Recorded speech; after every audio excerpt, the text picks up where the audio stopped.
Hello there, welcome to The Generational Gamer. Today I'm going to talk about Stellar Blade, censorship, and the future and past of video games.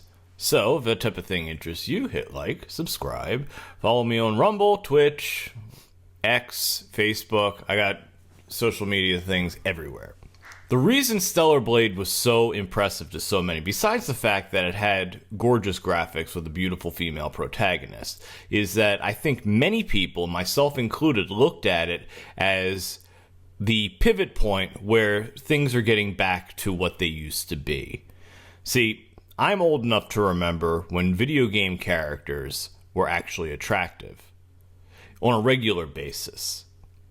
The problem is, with modern games, it seems like Western developers in particular go out of their way to make their female characters ugly as hell. I mean, you got Mary Jane in the modern Spider-Man who has a chin like Jay Leno, and that's supposed to be attractive to who, exactly? Now, I haven't played Spider-Man 2.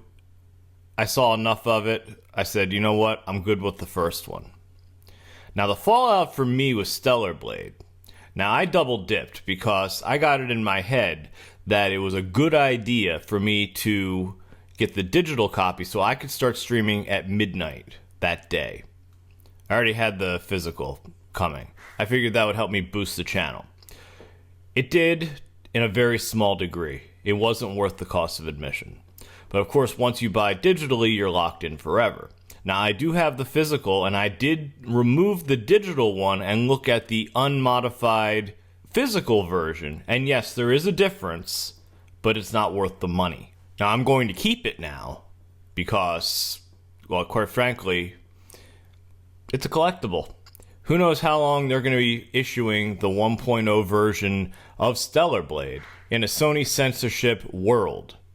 So it's a collectible. I'll keep it now. Blu-rays tend to last a lot longer than DVDs or CDs or what have you. But I am no stranger to censorship. I remember the NES was censored from the Famicom games. And the Super NES, games like Mortal Kombat, you could not have blood in the first game. They made it sweat, and it looked ridiculous. They changed some of the fatalities. The only one that was actually improved was Raiden's. Instead of electrocuting your head, he actually electrocuted you completely and you disintegrated, as opposed to just having your head blow up. The Genesis version did have blood. And Sega at the time was the uncensorship king, I guess. When Sony came on the scene with the PlayStation, they didn't censor. In fact, they geared themselves towards an older audience. Deliberately.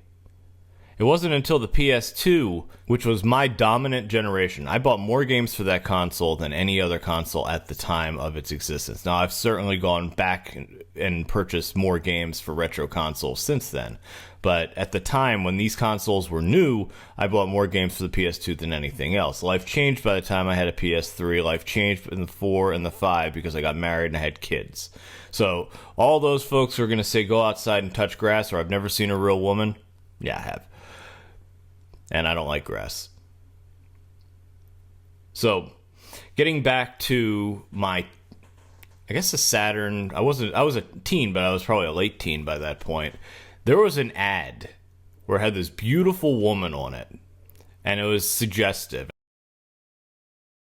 But Neo Geo, prior to that, had one that was very sexual in nature. That type of thing just doesn't fly today. And I say all that to get me into this. You know, with the Metal Gear Solid collection and Tomb Raider collection, these are retro games being brought forth on a modern platform, and with all that being said, they have a disclaimer, which I think is absolutely ridiculous. You know what you're getting, or at least you should. It's not like these games are hard to come by, you know? Tomb Raider was a bestseller. It is not an expensive game, supply and demand. Same thing with the 3 Metal Gear Solid games that are on this collection. I mean, it also has some of the previous games, like the NES and the MSX games. But let's just face facts. The big ones are the original Metal Gear Solid games. And they play like the original Metal Gear Solid games. You know, their early 3D and modern 3D are very differently playing games. In fact, it's very hard, no matter how much you may love retro games, to go back to early 3D games. But I digress. I'm getting off point here. So the bigger issue these days is not the censoring of the games, it's the retroactive censoring of the games. Because now you're buying a game that may change after your day one. Advertise the game one way, and then now it's different. It's not different a lot, but it's the principle of the thing. And it's not the first game. So let's take a look at Final Fantasy, the remake, okay? This was a PS4 game when Rebirth, I think is what the current one is called, was set for release. For some reason, Square Enix went back and patched Tifa. I think that's the character. I'm really not familiar with the series that much. Went back and patched Tifa to cover her up a little bit more. They had all that goodwill with the Rebirth series and how it did not appear to be censored in any way, and then went back. I get it. You have control, but now you've proven yourself where you cannot be trusted to buy a game from you.